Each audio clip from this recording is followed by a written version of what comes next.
So আর্শ by French avenue, বোতলটা দেখা যাচ্ছে কিনা, হ্যাঁ এই যে আর্শ বাই ফ্রেঞ্চ অ্যাভিনিউ, এইটা নিয়ে আজকে একটু কথা বলবো।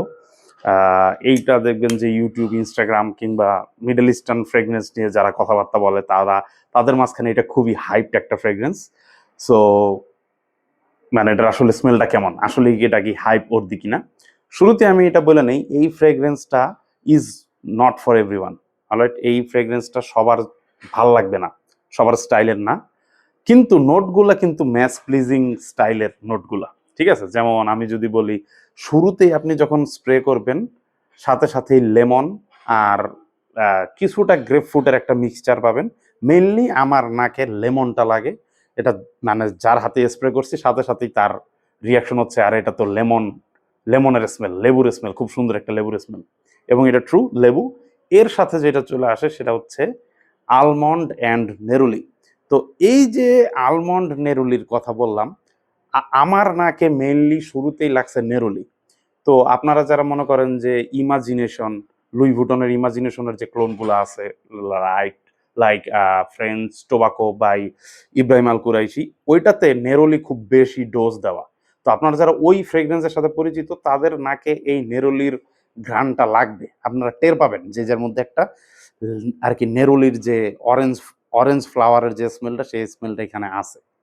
তো ওই কারণে একটু বিটারনেস চলে আসে এই ফ্রেগ্রেন্সে, হালকা লেবু নেরোলির যে মিক্সচারটা, একটু তিতা তিতা একটা ভাব আসে। আর এর সাথে ওই যে যেটা বললাম আলমন্ড, এই জিনিসটা হচ্ছে যে ফ্রেগ্রেন্সটারই পুরো ইউনিক সাইডে নিয়ে গেছে। আপনি মনে করেন যে আমার মনে হয় না এর আগে কোনো ফ্রেশ ফ্রেগ্রেন্সে আলমন্ডের কোনো নোট পাইছি। তো আলমন্ড কিংবা কাঠবাদাম, যেটা সেই কাঠবাদামের একটা ফ্লেভার পাবেন, এবং ফ্লেভারটা একটু ক্রিমি, বেশ ভাল লাগে স্মেলটা। আর এর সাথে তো এই যে স্মেলটা, এই তিনটা নোটসই হচ্ছে যে সবচেয়ে বেশি প্রমিনেন্ট এটার মধ্যে, লেমন, নেরুলি আর সাথে হচ্ছে আলমন্ড। কিন্তু আলমন্ড একটু কম, নেরুলি আর লেমন, এই দুইটাই হচ্ছে যে মেনলি ফ্রেগ্রেন্সটা ডোমিনেট করে।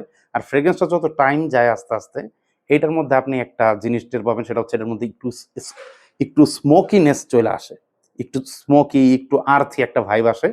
ফার্স্ট আমি বুঝতে পারিনি এটা আসলে কিসের জন্য আসতেছে, আমি ভাবলাম যে মনে হয় লেমনটাই এরকম, তো পরে দেখলাম যে না, এটার মধ্যে ভেটিভারের নোট আছে। তো আমার মনে হইতেছে এই যে স্মোকি আর্থিনেসের একটা ব্যাপার কথা বললাম, একটু মনে হয় যে আপনি মনে করেন কোন একটা কাদামাটি কিংবা জঙ্গল এরকম একটা প্লেসে গেছেন আর কি, এরকম মনে হবে কয়েক ঘন্টা পর, লাইক 3-4 ঘন্টা পর।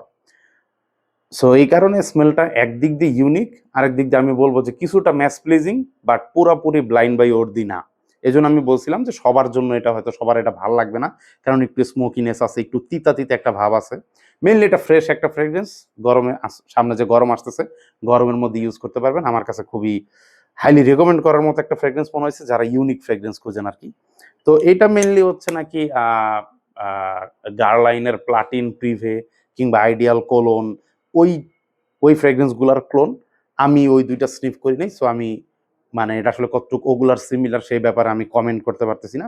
জাস্ট অন ইটস ওন এটা খুবই নাইস একটা ফ্রেগ্রেন্স। পারফরমেন্স হচ্ছে যে আমি এরকম কিছুটা, এখন তো উইন্টার থেকে সামারের ট্রানজিশন হইতেছে, তো এরকম যে টাইমটা, এই টাইম ফ্রেমের মধ্যে আমার কাছে এটা 6 থেকে 7 ঘন্টা লাস্ট করছে, আমি যে 2-3 বার ইউজ করছি।